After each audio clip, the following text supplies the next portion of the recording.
Bien, hermanos, vamos a Números 22, 36.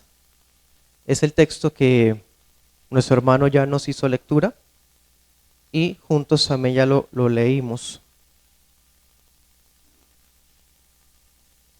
Números 22, 36. Vamos a estar abarcándolo desde ahí hasta el 23, 12, para que lo tengan presente.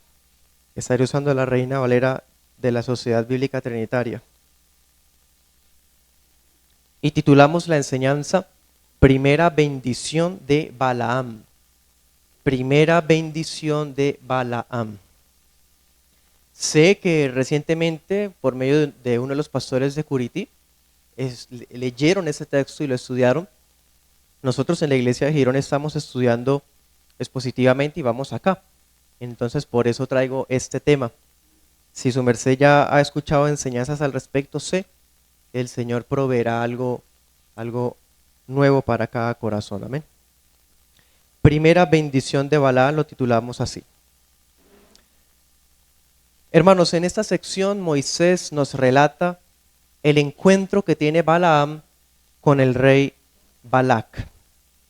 Recordemos en el contexto, Balac es el rey de Moab y los israelitas están estacionados en la frontera de su país. Tiene terror de que esa multitud tremenda de gente en cualquier momento los ataque y ellos sienten que van a ser derrotados porque también recientemente han derrotado a Sehón, rey de Basán, a Sehón, rey de Esbón, y a Og, rey de Basán, quienes eran más poderosos que los moabitas.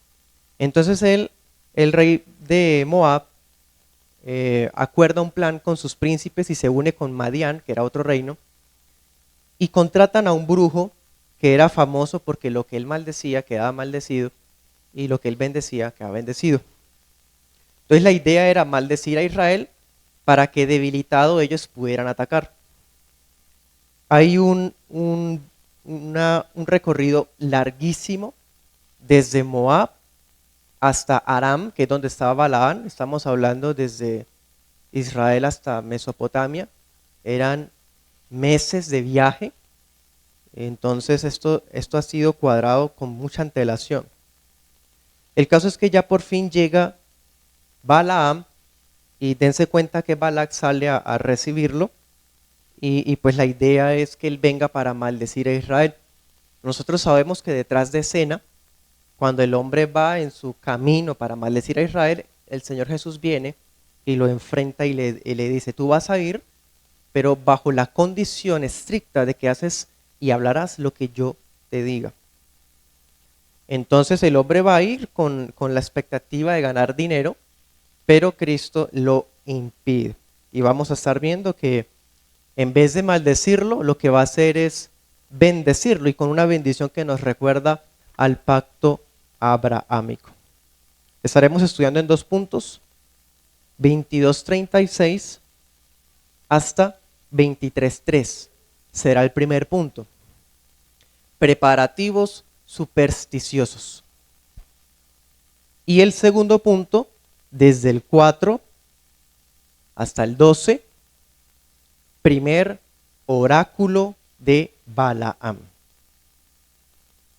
Bueno, comencemos. Primer punto, preparativos supersticiosos. Y leamos juntos versículo 36 hasta el 40. Dice, y oyendo Balac que Balaam venía, salió a recibirlo a la ciudad de Moab, que está junto al límite del Arnón, que es el extremo del territorio. Y Balac dijo a Balaam, ¿no es cierto que envié a ti a llamarte? ¿Por qué no has venido a mí? ¿No puedo yo honrarte? Y Balaam respondió a Balac, he aquí, yo he venido a ti, pero ¿podré hablar alguna cosa? La palabra que Dios ponga en mi boca, esa hablaré.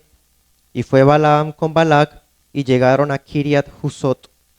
Y Balac hizo matar bueyes y ovejas, y envió de ello a Balaam y a los príncipes que estaban con él. Dese cuenta el entusiasmo de Balac cuando se entera que Balaam ha llegado. ¿Qué es lo que hace el hombre? El rey sale a recibirlo hasta las afueras de la ciudad Hermano, tanto mayor fuera la dignidad del invitado, mayor era la cortesía que se le extendía, mayor era la distancia que caminaban para recibirlo. Entonces está tratando a Balaam como si fuera un rey prácticamente. Y va con la alegría de que por fin ha llegado mi arma secreta. El autor nos coloca en el verso 36 un detalle que resalta más esto. Dice, hasta el límite del Arnón, al extremo de su territorio. O sea, fue a recibirlo prácticamente hasta la frontera. Imagínense, siendo el rey. Ese es el entusiasmo, hermanos. Dese cuenta en dónde está la emoción y la alegría de los impíos, ¿no? Nosotros sentimos el gozo al recibir a un hermano, a un familiar cercano que hace tiempos no vemos, pero este hombre está mostrando alegría porque va a recibir a un brujo que va a maldecir a sus enemigos. Qué impresionante, ¿no? Cuando por fin se encuentra, Balac le preguntó por qué no había venido la primera vez que lo llamó. ¿Se acuerdan que hubo un primer intento? Y Balaam dijo, no, Dios no me permitió ir. Entonces Balac vuelve y manda a otro grupo de personas más dignas, con más presencia, para que intenten de nuevo traerlo, y ahí sí viene Balaam. Entonces Balaam dice, ¿es que acaso tú dudaste que yo podía honrarte como mereces? Dice la versión internacional, ¿crees que no soy capaz de recompensarte? Entonces Balaam le responde unas cosas, unas palabras que usted y yo no podemos tomarlas literal y dejarnos engañar. Balaam básicamente le dice, ya llegué, eso es lo que tú querías, ya vine, pero te aviso que solo puedo hablar lo que Dios ponga en mi boca. Uno lee ese versículo y uno se imagina que es un hombre muy piadoso, pero es que el hombre está bajo amenaza, hay una espada desnuda enfrente de él y él sabe que si habla otra cosa, lo cortan. Quizás Balac, bueno, o según no puede ver al ángel, pero Balaam ya lo pudo ver. Esto suena muy piadoso, hermano, pero realmente no podemos dejarnos deslumbrar cuando alguien dice hablarnos palabra de Dios y sus hechos y su doctrina son contrarios al Evangelio. Hoy día podemos encontrar predicadores y conferencistas muy populares hablando cosas bastante llamativas en el nombre de Dios, pero su vida familiar, moral e incluso sus doctrinas demuestran quiénes son en realidad. Dios nos guarde de ser ingenuos y no porque alguien diga que habla solo la palabra de Dios, realmente habla solo la palabra de Dios. En el versículo 39 nos dice que Balaam acompañó a Balac hasta Kiriat Usot, o sea, caminaron otro tanto y llegaron a otra localidad. Y allá, versículo 40, ofreció en sacrificio Balac en honor de Balaam vacas y ovejas. Es como preparativos, supersticiosos, mágicos. O sea, es un compartir que hacen, pero tiene un trasfondo diabólico, un trasfondo de brujería. Con todo esto empiezan a preparar camino para todo el trabajo por el que fue contratado. Dese cuenta que está Balaam y están los oficiales de Moab, los príncipes de Moab, ¿sí? Entonces es un grupo grande de personas importantes de esa región que están haciendo esta trama.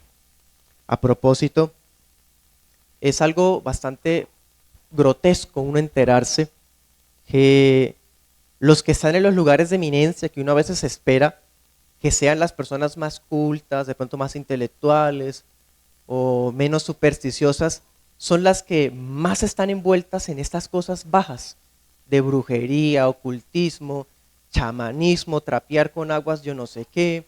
O sea, uno lo escucha, hermano, y es algo impresionante. Dese cuenta, esto siempre ha sido así.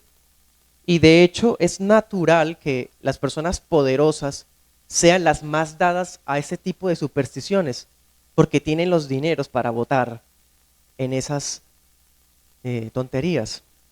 Y aquí vemos a un rey dispuesto a pagar lo que sea para que un brujo haga un trabajo bastante grotesco. Sigue ocurriendo. Versículo 41 dice: y sucedió a la mañana siguiente que Balac tomó a Balaam y lo hizo subir a Bamot Baal, y desde allí vio el extremo del pueblo. Lamentablemente nuestros mapas en las Biblias no ofrecen la totalidad de las ciudades que aparecen en los versículos, y uno va y busca y no los encuentra. Pero hermanos, tan solamente si usted tiene un mapa allí a la mano, tenga presente el límite nada más de Moab, y va a darse cuenta que no solamente se alcanza a ver el río Jordán, sino que también es una zona un poco montañosa. Resulta que Balac lleva a Balaam hasta Bamot Baal. El día anterior lo lleva a comer una comida idolátrica, y al otro día comienza el trabajo, empieza ya a lo que vinimos, diríamos acá. Bamot Baal. Dice en el versículo 41 que desde allí se alcanzaban a ver los israelitas que estaban más cerca. Ya con ese nombre, Bamot Baal, usted puede deducir qué tipo de sitio era, ¿no? Bamot Baal. Bueno, resulta que era un santuario ubicado en una loma, un santuario alto que estaba consagrado a Quemos. Quemos era la versión de Baal de los moabitas. Ese lugar tenía monumentos megalíticos, o sea, eran estructuras de piedras imponentes, gruesas, enormes, que funcionaban como altares y hasta habían tumbas en el sector. Era un lugar bastante lúgubre bueno, sepulcros prácticamente. Allá lo llevó para hacer el trabajo. Pues claro, siendo una loma, se alcanza a ver en la frontera una parte de la multitud de los israelitas. Sigamos adelante, 23:1. Y Balaam dijo a Balac: edifícame aquí 7 altares y prepárame aquí 7 becerros y 7 carneros. Siguen haciendo su trabajo de preparativos supersticiosos. Ahora Balaam le pide que levante 7 altares a Balac, que prepare 7 novillos, 7 carneros. O sea, empecemos a hacer los actos. Imagínense la escena en ese monte lleno de un horizonte bastante desagradable, y ahora preparando los sacrificios, los altares. Entonces, estos preparativos, hermanos, son superstición nada más. Porque ya la orden era clara. ¿Cuál era? No podía maldecir. Debía más bien bendecir, o no, decir lo que Dios diga que hable. Pero entonces, ¿para qué tanta preparación si no va a poder hacer nada?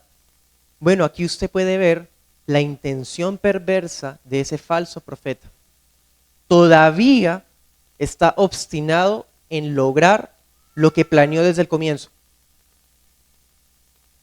Además, el hecho de que él esté preparando estos 7 altares, esté haciendo todo este ritual preparatorio, era una forma de engañar al cliente. Porque el cliente lo contrató para maldecir, entonces él está demostrando que él está cumpliendo su parte, ¿sí? Ahora vamos a ver qué Dios me dice. ¿Se dan cuenta? O sea, es, diríamos popularmente, una trama, un engaño, una trampa. Esto es lo que es, hermano, un falso profeta. Es muy lamentable que hayan algunos que piensan que Balaam era un buen hombre o un verdadero profeta. Todas estas acciones demuestran que es un falso maestro. Está queriendo mostrarle a su contratante que sí va a cumplir la comisión. Sigamos adelante, versículos 2 y 3. Balac hizo como le dijo Balaam, el rey obedeciendo al invitado. Y ofrecieron Balac y Balaam un becerro y un carnero en cada altar. Y Balaam dijo a Balac: ponte junto a tu holocausto y yo me iré.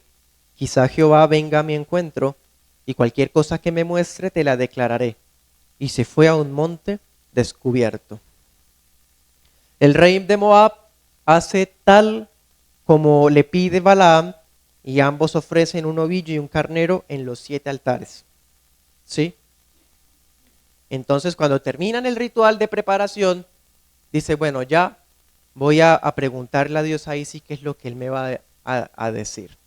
Entonces, quédate acá, quizás haya sido el último sacrificio, el último que se usó en ese altar, quédese ahí y espéreme. Dice que Balaam va solo a la cima del monte, dice la versión internacional, una loma desolada.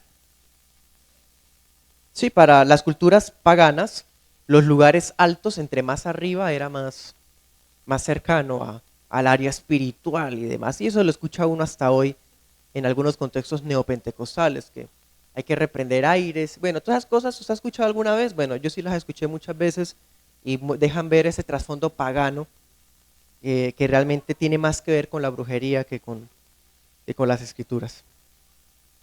En fin. Miren la idea, dice, por si Jehová viene a mi encuentro y lo que sea que Dios me diga, eso te lo voy a revelar. Entonces, hermanos, en este primer punto que vimos, los últimos intentos de Balaam para lograr convencer a Dios de que lo deje hacer su trabajo, prácticamente. Hacen una comida, hacen unos altares, hacen unos sacrificios, ahora va místicamente a la parte más alta a seguir con su ritual. Todo un proceso lleno de superstición y paganismo. En ese segundo punto, primer oráculo de Balaam. Vamos a estar viendo qué ocurre, cuál va a ser la palabra del Señor. Leamos, versículos 4 al 5. Y vino Dios al encuentro de Balaam, y éste le dijo, 7 altares he preparado, y en cada altar he ofrecido un becerro y un carnero. Y Jehová puso en la boca de Balaam, y le dijo, vuelve a Balac, y le hablarás así. A propósito, hermano, dese cuenta, aquí entre paréntesis, el intercambio de nombres que hay en el texto. Dese cuenta el versículo 3. Él dice, Jehová venga a mi encuentro. O sea, el hombre pretende tener una relación de cercanía y de comunión con Dios mencionando el nombre santo. Versículo 4, pero el que viene es Dios, porque Dios no tiene ninguna comunión de pacto con él. Balaam no es parte del pueblo de Dios, por eso no se presenta como Jehová. Versículo 5, pero entonces Jehová, que es el nombre del pacto, le coloca su palabra a Balaam. ¿Por qué? Porque la palabra que le pone es para bendecir al pueblo del pacto. Dese cuenta el intercambio de nombres, eso está ahí adrede para que nos demos cuenta que Balaam, aunque no hace parte del pueblo de Dios, es un esclavo de los planes de Dios.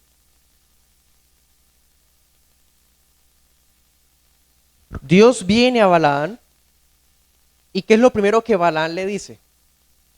Yo ordené que te hiciéramos 7 altares con sus respectivos sacrificios, ¿sí? O sea, nuevamente, ahí lo evidencia, mostrando su intento por sobornar al Señor.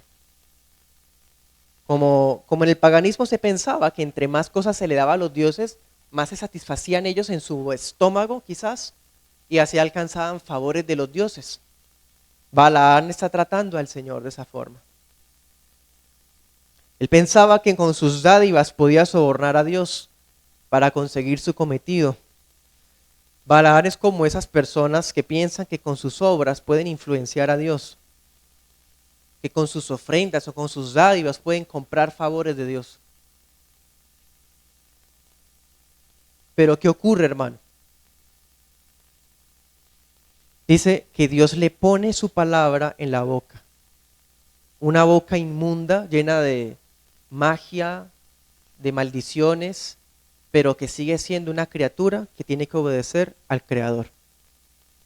En otras palabras, el Señor Jehová, Yahvé, impone su control soberano y le coloca su palabra en la boca a este hombre.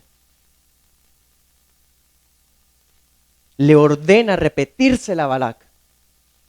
Si querías maldecirlo, no te lo permito y te ordeno que hables esto y esto y esto. Hasta, hermano, hasta esta persona, un brujo, en todo el sentido de la palabra, tiene que someterse al Señor. No existe una guerra espiritual entre el reino de la luz y el reino de las tinieblas. Hay un solo reino en pie. Jehová reina. El Hijo reina. Claramente esto le va a perjudicar el negocio, ¿no? Si le va a repetir las palabras que Dios le comunica, no va a poder maldecir al pueblo, pero se impone la palabra de Dios por encima de los intereses de los impíos. Sigamos, 6 al 8. Y volvió a él, y he aquí que él estaba junto a su holocausto, o sea, Balac, y él y todos los príncipes de Moab. Recuerden, no están los dos solos, está toda la comitiva de las personas más ilustres del país. Y él profirió su sentencia y dijo: de Aram me trajo Balac, rey de Moab, de los montes del oriente. Ven, maldíceme a Jacob, ven, condena a Israel. ¿Por qué maldeciré yo al que Dios no maldijo? ¿Por qué he de condenar al que Jehová no ha condenado? Entonces Balaam regresa con Balac y Balac está haciendo todo como el brujo le dice. Todavía lo está esperando ahí pegadito a su altar, tal como le dijeron. Y los príncipes están expectantes para ver alguna señal misteriosa, lo que le gusta a la gente inconversa y supersticiosa. Pero llega Balaam y comunica el primer oráculo. Dice otra versión, tomó la parábola. Dice esa versión, profiere sentencia. Lo que significa es que empieza a dar un discurso profético. Eso es lo que significa sencillamente. ¿Sí? Y pudiésemos dividir este discurso en dos. En la primera parte vemos esto. Él dice: fui traído desde los montes orientales de Aram por Balac, rey de Moab, para que maldijera a Jacob y declarara condenación sobre Israel. Pero, ¿por qué habría de maldecir al que Dios no maldijo? ¿Cómo podré execrar al que Yahvé no execra? Si usted busca qué es execrar, es una palabra bastante precisa para lo que significa. Execrar es como declarar anatema, como maldecir, pero con un sentido espiritual, algo.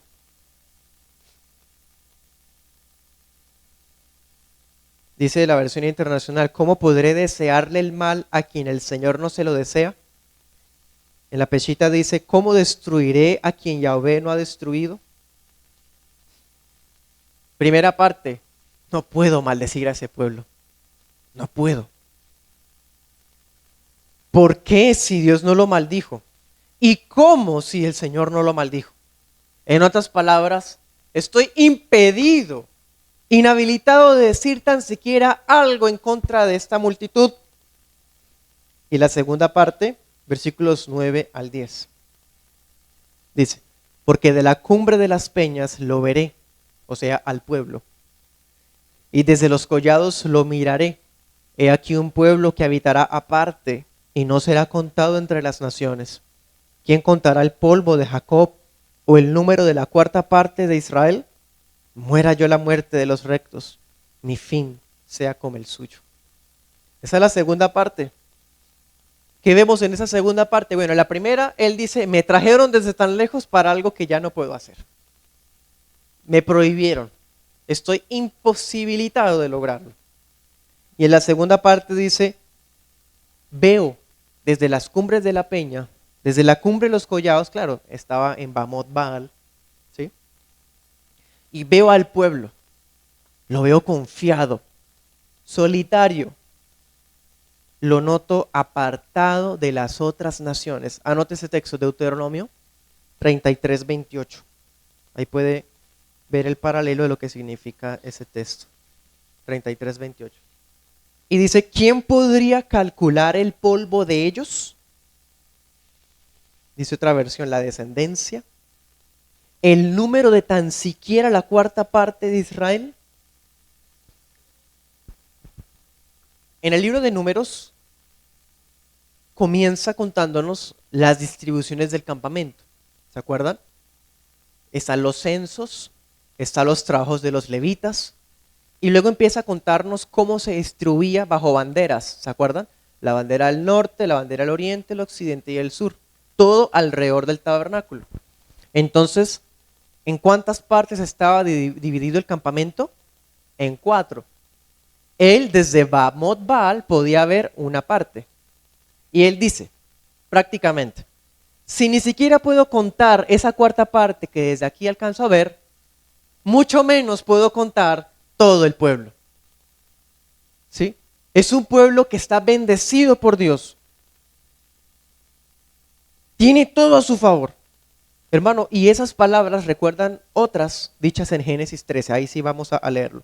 Génesis 13, porque estas palabras de bendición que está profiriendo Balaam están conectadas con el pacto abrahámico. Génesis 13, 16. El Señor le había dicho a Abraham, haré tu descendencia como el polvo de la tierra, de manera que si alguno puede contar el polvo de la tierra, también tu descendencia será contada. Quiere maldecir, pero termina bendiciendo. Y esa bendición es tan de Dios, que fue Dios el que se la puso, que tiene eco con lo que Dios le habló a Abraham 4 siglos atrás. Dense cuenta. Mire ahí mismo 28:14. Génesis 28:14. También Dios le había dicho esto a Jacob. Será tu descendencia como el polvo de la tierra, y te extenderás al occidente y al oriente, y al norte y al sur, y todas las familias de la tierra serán benditas en ti y en tu simiente. Qué hermoso. Esa era la bendición del Señor a favor del pueblo. No puede decir absolutamente nada el más profesional de los hechiceros, porque ya hay una palabra dicha siglos anterioridad que sigue teniendo poder y sigue teniendo vigencia. Bueno, volvamos a Números. Leamos 11 y 12. Dice, entonces Balac dijo a Balaam, ¿qué me has hecho? Te he tomado para que maldigas a mis enemigos, y he aquí has proferido bendiciones. Y él respondió y dijo, ¿no guardaré yo lo que Jehová ponga en mi boca para decirlo? Balac protesta. Claro, le ha salido un poco costoso, ¿no?, la traída de este hombre, y le hacen el trabajo, pero como no era. ¿Qué me has hecho? Te traje desde tan lejos para maldecir a mis enemigos, y te escucho que los bendices. Entonces Balaam se excusa con palabras que él ya sabía. No debo cuidarme, y otra vez, no nos dejemos engañar, no seamos ingenuos. No debo cuidarme de decir lo que Jehová ponga en mi boca. Suena muy piadoso, hermano, pero realmente tiene un corazón perdido. Recordemos 22:35. Cristo, que le había dicho, ve, pero la palabra que yo te diga, esa solamente hablarás.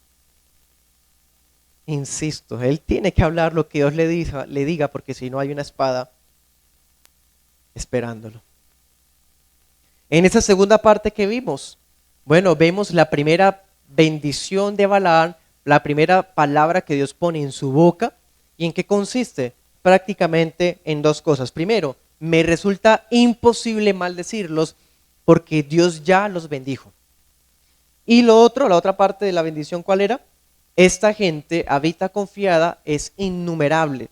Ojalá yo muriera la muerte de ellos. Ojalá mi final fuera como el suyo. Pero ojalá ese suspiro hubiera sido sincero, ¿no? Hay gente de afuera que alcanza a percibir la vida de integridad de los hijos de Dios.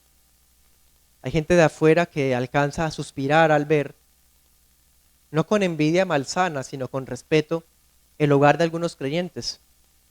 Quisieran tener eso y saben que es por la bendición del Señor, pero solo se caen en un suspiro porque no renuncian a sus ídolos, no se vuelven de sus malos caminos. Quisiera morir la muerte de los rectos, pero no vivir la vida de los rectos. Así es el mundo, hermano. El mundo quiere estar en el lecho de muerte con la tranquilidad de un hijo piadoso de Dios cuando llevan una vida de impiedad. No es eso posible. Y así está este hombre. Para terminar, les traigo 3 aplicaciones. Primera aplicación. Hermano, aquí vemos el intento de varios hombres impíos por maldecir a Israel. Están confabulados, madianitas, moabitas, un arameo, pero están obstinados por maldecir a ese pueblo. ¿Qué tipo de gente es la que desea maldecir a otra? Solamente los hijos de maldición son los que desean maldición contra otros.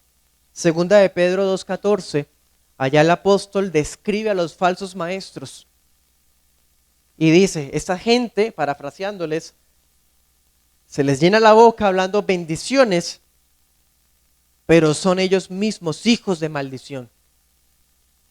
Aquí vemos hijos de maldición queriendo maldecir. Esta es la simiente de la serpiente. Son los hijos de la serpiente los que desean maldecir a otros. Esa serpiente a la que Dios le dijo, te arrastrarás y pondré enemistad entre ti y la simiente de la mujer. Son ellos los que desean maldecir. Solamente los hijos de la serpiente se lamentan cuando escuchan bendiciones en vez de maldiciones.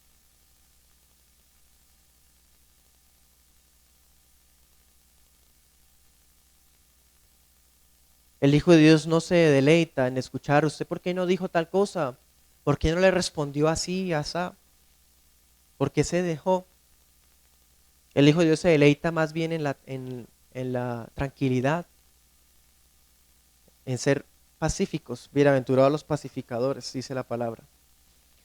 Nosotros entendemos que es prerrogativa de Dios, que le pertenece solo a Dios el hacer venganza. Nosotros no tenemos derecho a hacer venganza, pero tampoco maldecir. Romanos 12:19, leámoslo. Son los hijos de la serpiente los que maldicen, profieren palabras obscenas, vulgares, grotescas. Pero los hijos del Señor no hablan así. Romanos 12:19 dice, amados, no se vengan ustedes mismos, antes den lugar a la ira, porque escrito está, a mí es la venganza, yo pagaré, dice el Señor. Ahora miren el 14. Bendigan a los que los persiguen, bendigan y no maldigan. Eso le pertenece a Dios. Dios es el que hace venganza, Dios es el que maldice. Nosotros no.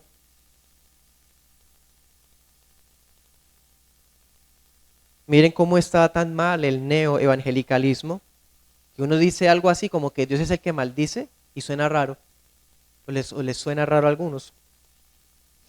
¿Cómo así el que maldice es el diablo? Dense cuenta cómo ha estado la situación teológica de la iglesia moderna. Dios es el que bendice y el que maldice a sus enemigos. El diablo solamente cumple órdenes de Dios.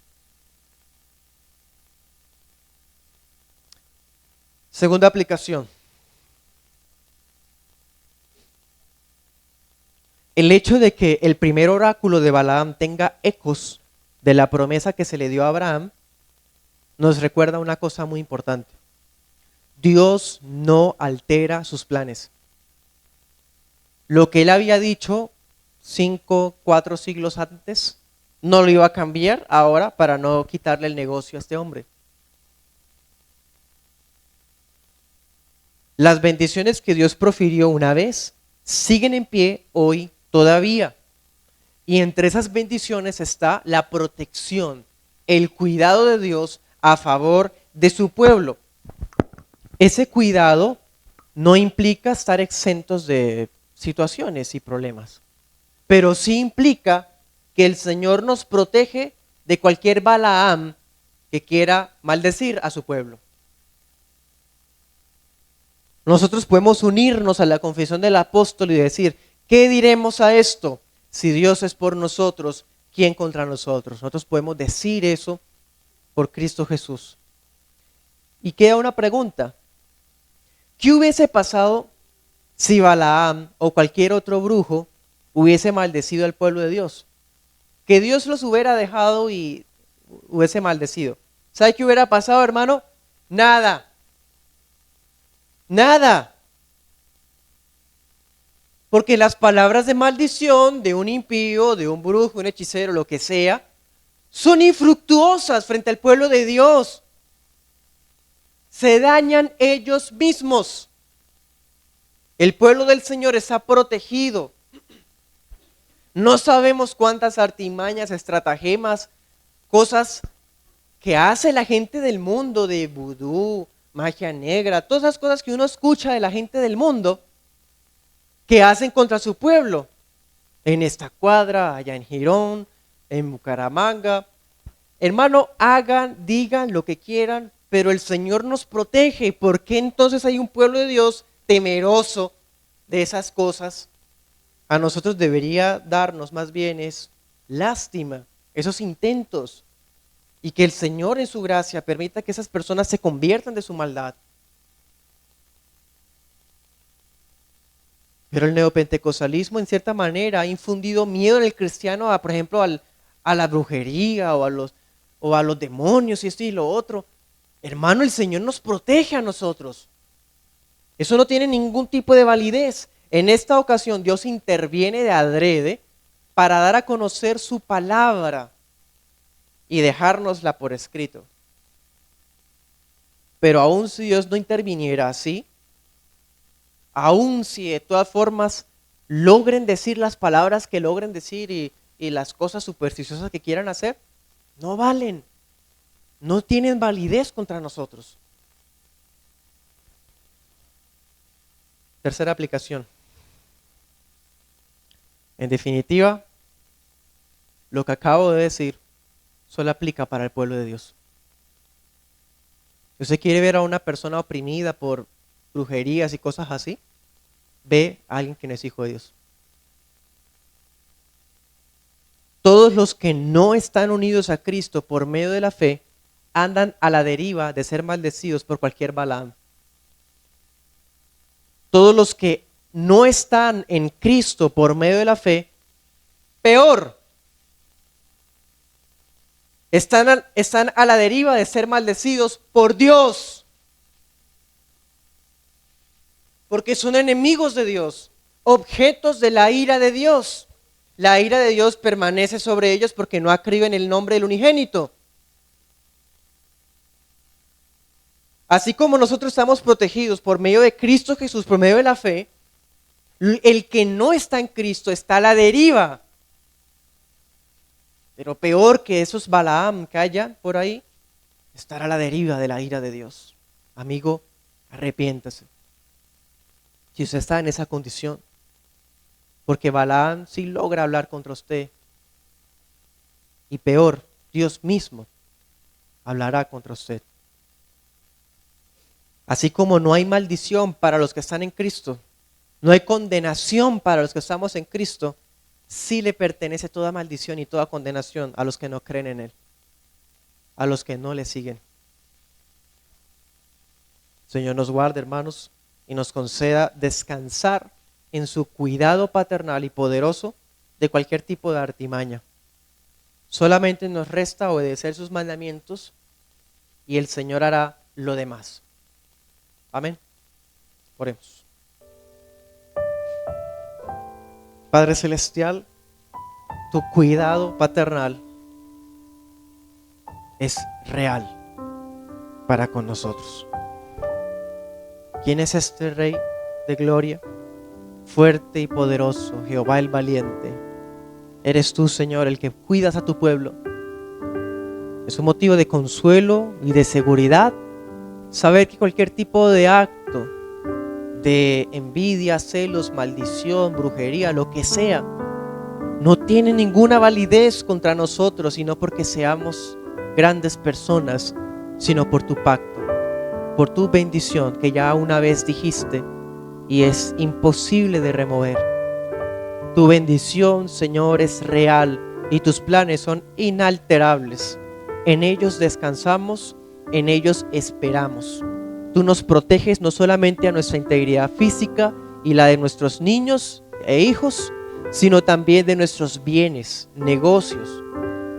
Sabemos como una vez incluso el mismo Satanás te dijo a ti allá en el cielo, que tú rodeaste con un vallado todo lo que él tenía, lo que Job tenía. Así sabemos que tú cuidas todo lo nuestro y nada ocurre si no es por tu providencia poderosa. Señor, ayúdanos a esperar y a confiar en ti, cualquiera sean las circunstancias, sabiendo que tú haces que todo sea encaminado para bien. Aquellos que han maldecido a tu pueblo, a cualquiera de nosotros, ten misericordia de ellos. Permíteles volverse de su vida de ídolos e inmundicia y venir a ti por medio de la fe en Cristo Jesús. Ten misericordia, Señor. Sabes tú cuántas veces hemos sabido de personas que están envueltas en estas cosas supersticiosas y diabólicas, pero es porque no te conocen. Ten misericordia, Señor. Permítenos, a través del testimonio que le podemos compartir, de su error, de su maldad, y se vuelvan de su iniquidad y busquen tu rostro con la ayuda de tu Espíritu Santo. Gracias, Señor, por tu palabra en Cristo Jesús. Amén y amén.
Señor,